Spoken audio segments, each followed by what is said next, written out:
Shalom, salam damai sejahtera di dalam kasih Tuhan.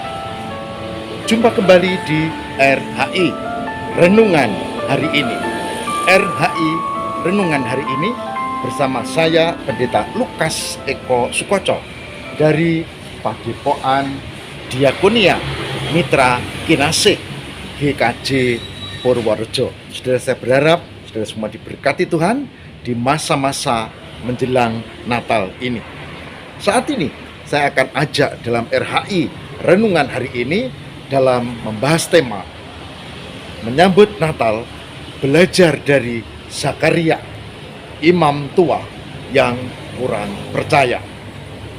Selamat mempersiapkan diri, semua menjadi berkat bagi kemuliaan Tuhan.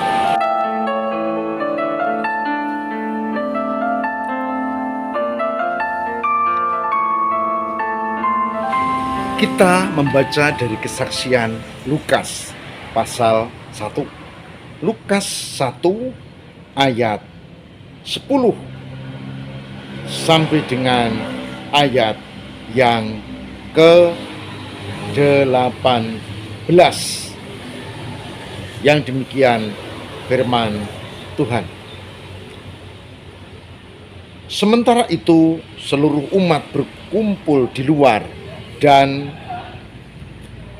sembahyang. Waktu itu adalah waktu pembakaran ukupan. Maka tampaklah kepada Zakaria seorang malaikat Tuhan berdiri di sebelah kanan mezbah pembakaran ukupan. Melihat hal itu ia terkejut dan menjadi takut.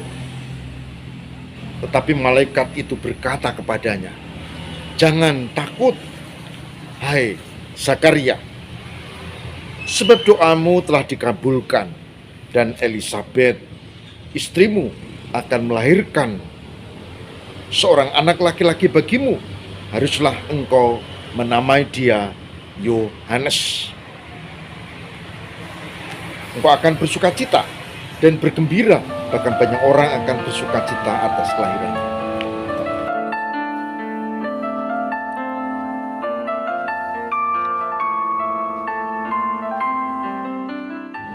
Ada pertanyaan yang menggelitik, saudara. Mengapa Zakaria tidak percaya pada yang diungkap oleh malaikat? Dan yang kedua, dia seorang imam. Dia bukan orang awam, tapi dia seorang imam. Bagaimana dia tidak percaya padahal dia seorang imam?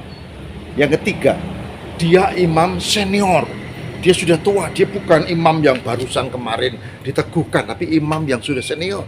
Bagaimana mungkin orang yang sudah menjadi imam lama bertemu malaikat dan tidak percaya?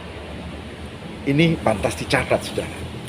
Ternyata menghadapi janji Tuhan bahwa akan datang seorang Mesias yang didahului oleh seorang utusan yang nanti disebut Yohanes, anaknya Zakaria, ternyata tidak mudah untuk percaya. Dan pada ayat yang ke-19 pada Lukas pasal 1 ayat 19, kita akan tahu bagaimana akibat tidak percaya itu Zakaria mendapatkan bukti, tapi sekaligus hukuman, dan itu menjadi bukti. Dikatakan bahwa kamu akan menjadi bisu sampai nanti anakmu lahir. Saudara, dari perenungan ini saya mau mengajak, pertama, iman bukan soal senioritas. Iman bukan soal senioritas. Orang yang sudah tua, sudah berpengalaman, ya bagus, tapi itu belum menjadi jaminan bahwa dia punya iman yang sempurna. Yang kedua, yang menarik adalah iman juga tidak tergantung pada jabatan, meskipun dia imam sudah tua. Kenapa? Karena iman itu tergantung relasi dan keyakinan kepada Tuhan. Itu poin kedua yang kita bisa pelajari. Jadi Kita tidak boleh mengagungkan umur yang sudah tua atau jabatan kita. Yang ketiga, ini menarik juga. Disebutkan di situ Zakaria dihukum tapi diampuni. Kamu akan bisu sampai nanti anakmu lahir. Pengampunan masih ada bagi orang yang sungguh-sungguh berserah. Tuhan tidak kejam. Tuhan membuka pintu tobat. Dan itu yang diberikan pada Zakaria. Menarik sekali. Oleh sebab itu saudara, kita tidak boleh ngepal, kita tidak boleh menilai orang. Pasti dia begini, pasti begitu. Karena ada proses orang itu menjadi bertobat. Orang yang hari ini jahat bisa bertobat. Orang yang hari ini baik bisa menjadi jahat. Jadi saudara, mari kita belajar tentang 3 hal ini. Supaya kita punya iman yang kokoh. Ingat ya, iman tidak tergantung usia.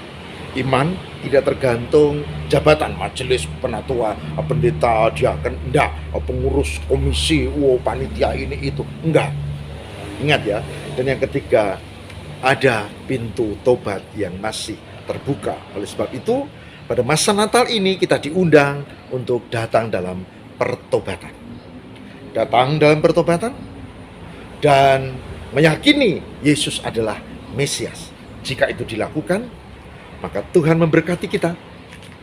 Dan kita termasuk orang-orang yang berbahagia oleh karena Tuhan. Tuhan berkati, puji Tuhan. Mari kita berdoa. Tuhan, kami mohon berkat-Mu. Semoga kami tidak mengagungkan umur kami atau senioritas kami. Semoga kami juga tidak mengagungkan tentang hal-hal yang tidak semestinya jabatan kami, karena jabatan adalah untuk mengabdi. Dan semoga kami menangkap bahwa setiap saat kami jatuh dalam dosa, ada pintu tobat yang terbuka dan kami datang. Dan masa-masa Advent menjelang Natal seperti ini, kami diundang untuk datang dalam pertobatan dan kami diberkati Tuhan. Terima kasih ya Allah, terima kasih ya Tuhan. Kristus pengantara kami. Amin.